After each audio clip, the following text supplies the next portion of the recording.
believe in their abilities to make those plays, but also a little bit of the structure to help them see the different ways that you can attack. I think we've got to get better on the defensive end of the floor.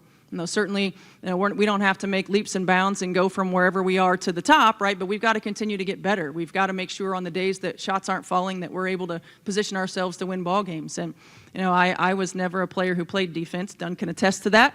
But it is a big part of how I coach. And so, yeah, see, I see you agreeing right there. You like that.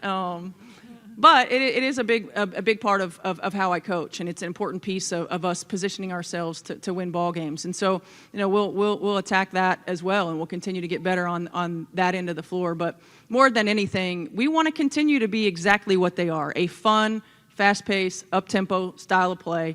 They're sharing the basketball, making teammates better, building quality depth. I would love. I always said this as a coach the last 2 years, but with this team as well, it's a long season. And next season, 44 games. We want to get a quality rotation. We want to put the best players who play well together on the floor in a consistent rotation. And we got to play the long game. Certainly you want to win every game, and you want to compete every game, but playing the long game, positioning yourselves for the playoffs, positioning yourselves to win playoff series is important. Go in the back.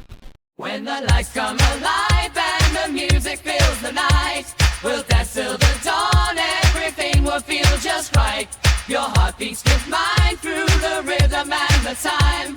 We'll take every chance and we'll leave it all behind. Indiana fever, catch the groove. Indiana fever, make your move. Indiana fever, feel the beat. Indiana fever, move your feet.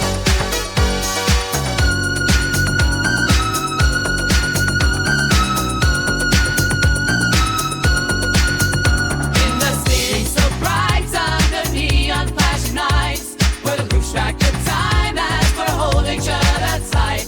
Our love on the floor can't deny we want some more. We'll keep spinning round till the morning knocks the door. Indiana fever, catch the groove. Indiana fever, make your move. Indiana fever, feel the beat. Indiana fever, move your feet. Feel the fire, dance together with this fever. Indiana fever.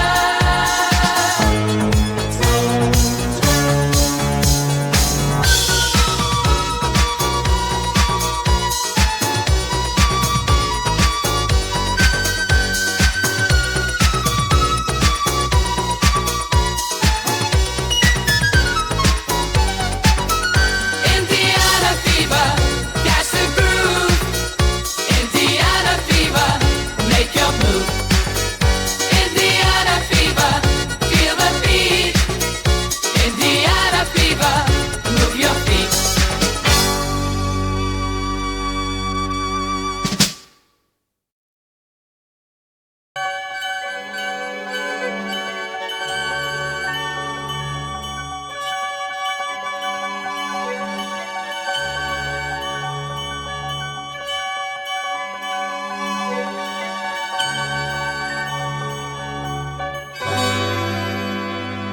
The angels are here.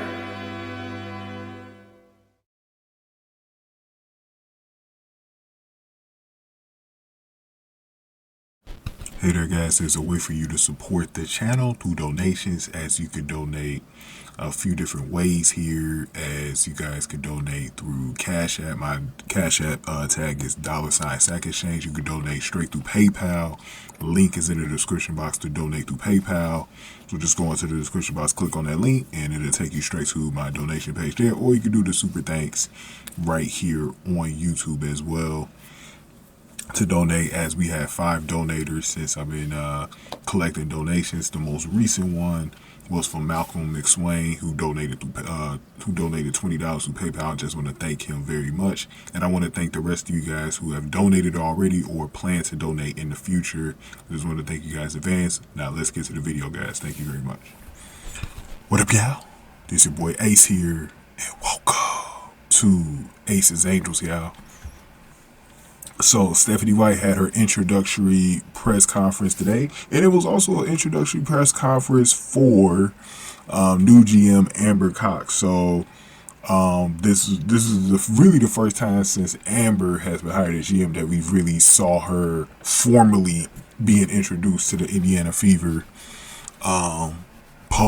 media and stuff like that. So again, Stephanie White was introduced today, just 3 days after she was hired back on Friday. We heard about the news, and some of us liked it, some of us didn't. I was on the side of liking it. I think it's going to be a great move for the Fever. I said that in my last video. Check out my last video where I talked about Stephanie White in greater detail in that video. We're not going to try to make a real long video here. I want to talk about some things from the press conference, some things that she said, and some things going forward that we should continue to talk about as the offseason looms here for the WNBA and all the moves that are about to happen and take place. But so yeah, interesting enough, at this press conference we had Caitlin Clark, Aliyah Boston, in Sexy Lexie Hall there, and then we knew Kelsey Mitchell wasn't going to be there because she's over in China. So those three girls were there. Standing support, and they look happy. They took a picture together, and I'm telling you, they look, I'm not gonna lie, man, they look refreshed. They look like they're happy, and stuff like that. The only one that I thought was really aligned with Chrissy Sass, like where she really supported Chrissy Sass, I thought it was gonna be Aliyah Boston, but it wasn't. So it just shows you not how horrible Chrissy Sass was, but maybe how much the team disliked.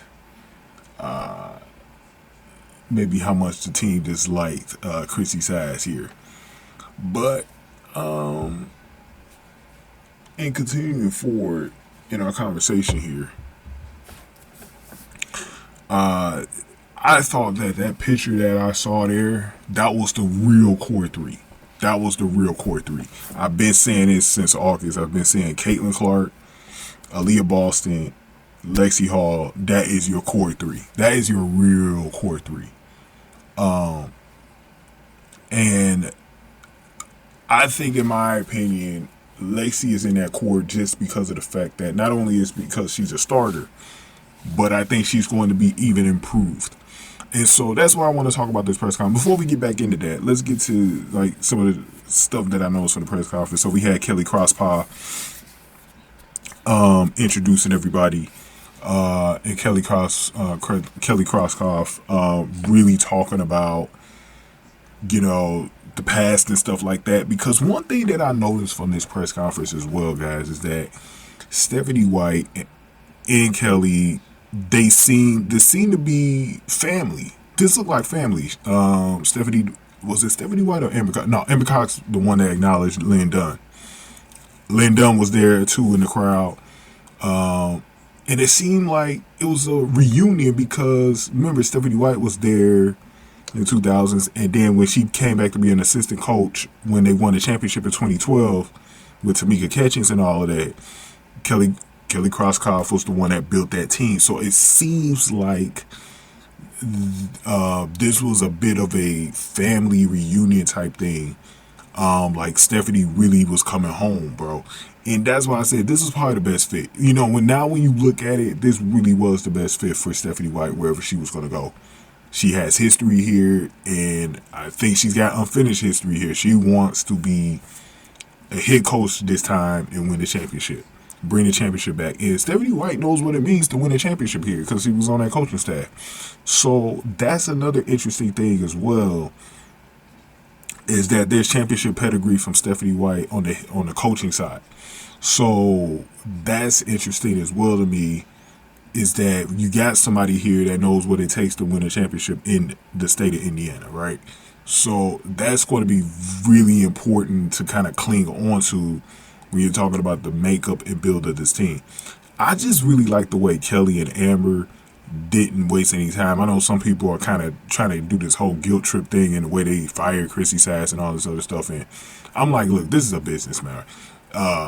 this is the way this stuff goes. And I think Chrissy Sass knew she was hanging on by a thread being here. And honestly, Chrissy Sass, even though she was disappointed being let go, which is natural, she likes being an assistant coach, man. That's really her forte, is being an assistant coach. So when she gets through this, she's going to be thinking way more about, hey, I get to go back to being an assistant. I don't think I'm going to take a head coaching job somewhere, but she may, because a lot of times once you take the head coaching job, a lot of times that's where you're going to stay. But I'm not saying like you're not going to go back to being an assistant, but like a lot of times that's where you kind of, once you become a head coach, you kind of change a little bit and you want to be a head coach again. So, but we'll see what she does in the future. But Stephanie White was full of smiles, joking with the media.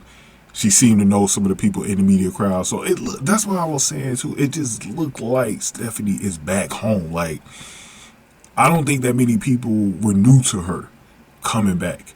And that's a refreshing thing to see, because it's like, that's somebody coming in here that's already a familiar face and somebody who had success here before.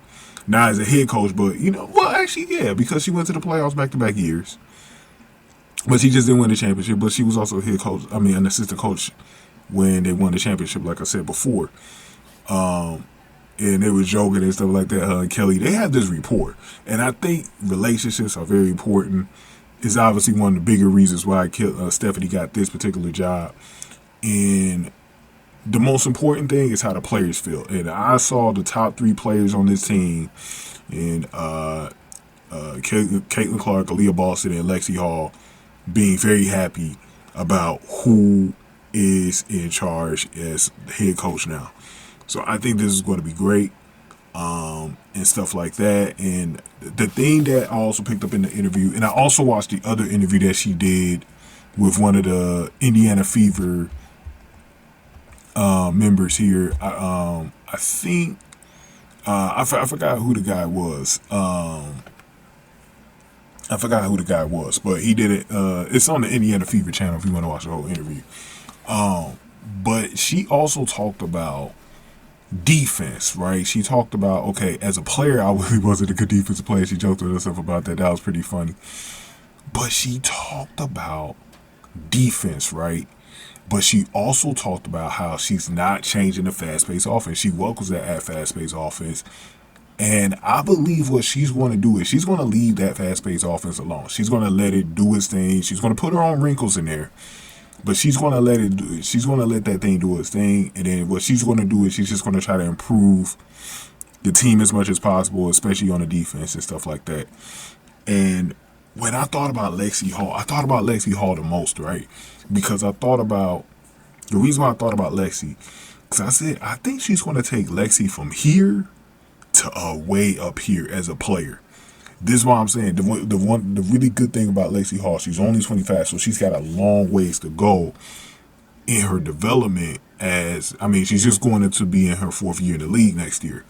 She has a long ways to go just in terms of her development and being a really good rail-rounded player where she could get back to where she was offensively. And those are the types of things that I really, really, really, really do relish more than anything, is the fact that we could potentially be seeing Lexie Hall take the next level under Stephanie White. And then another thing she talked very gleamingly about Aliyah Boston here. She was talking about that connection between Caitlin Clark being one of the best scoring duels, or best duels, period, in league history. She seems to really like that. So I was like, yes, she understands. Clark to Boston could be very special. It could be the John Stockton and Karl Malone of the Indiana Fever. Like, this could be very special. I loved hearing that, because that's what that needs to be. And I think she's going to stay out of the way in terms of how that could be special, how that could be something that could turn into just a very special thing. Just in terms of things that we've noticed from that, and how special that truly can be. And then just rounding out the rest of the team. And then from there, you know what I'm saying? And then the other thing that I love that she talked about. This is the biggest thing. This is the biggest thing that I picked up from this entire thing from Stephanie White. She talked about building out the depth. She says, look, there's going to be 44 games next season. We need to build this depth out. We need to really concentrate on building out the depth. This is the main thing that I wanted to know from Stephanie White more than anything else, outside of just, you know, trying to win a championship, because she talked about trying to bring a championship here. And I believe the Fever will do that. It's just a matter of what year they'll be doing it in. But the biggest thing was when she talked about the depth, right? That was crazy, because that's what I wanted to hear. Because it's clear with Chrissy Sass, she only had like 8-man rotations most of the time, 8 to 9-man rotations, not playing a deep part of a bench like a Cheryl Reeve. This is why Cheryl Reeve lost the championship to Sandy Brondello in Game 5. It was not the referees, okay? It was because she refused to play people like Alyssa Peely, and it broke her, right? She's talking about building the depth on this team, and this is what I needed to hear, because this is the main thing that besides the defense, the depth was the main thing that was lacking on this team, bro. So when she builds that out, that's going to be something that's going to take the Indiana Fever to the next level here in the next couple of seasons. And I believe Amber Cox is going to try to build that depth out with her scout team and draft the right players and get the right vets in here.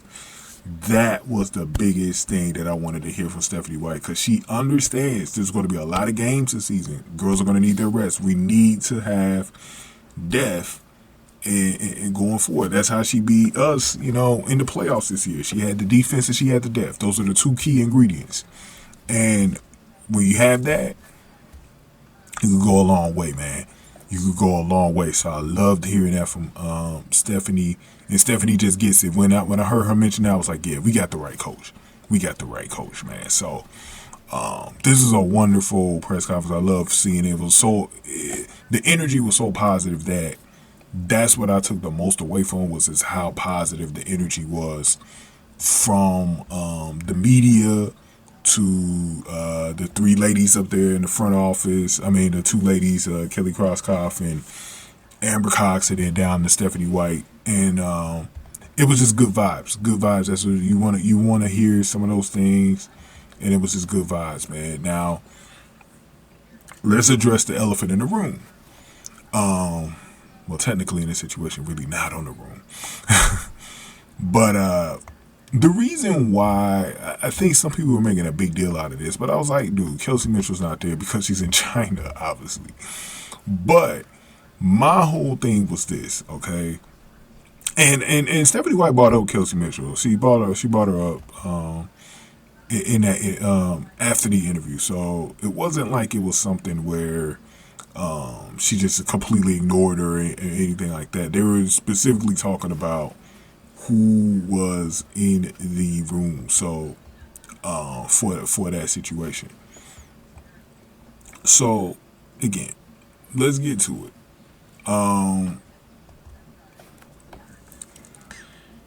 Kelsey Mitchell, will she be on this team next year, and is she really a part of the plans? Because Stephanie White really does preach defense, and I was asking this in the last video, does she really want Kelsey Mitchell back on this team? Because that's something that you're not going to get with Kelsey Mitchell. You're not going to get defense. If you bring it, like, if your goal is to have that, you're not going to have her. Like, you're not going to have her, bro. So that's something that I was very, very interested in watching, bro. That was that I was very interested in watching, man. So that was some interesting stuff that I thought that y'all needed to like kind of concentrate on. But we'll see. But as I've been telling y'all, I'm personally not worried about them re-signing her or signing her or not, because I know what I would like to do. First, one thing that they should explore is a signing trade and try to go get Sophie Cunningham from Phoenix. Bring Celeste Taylor in that deal if you can.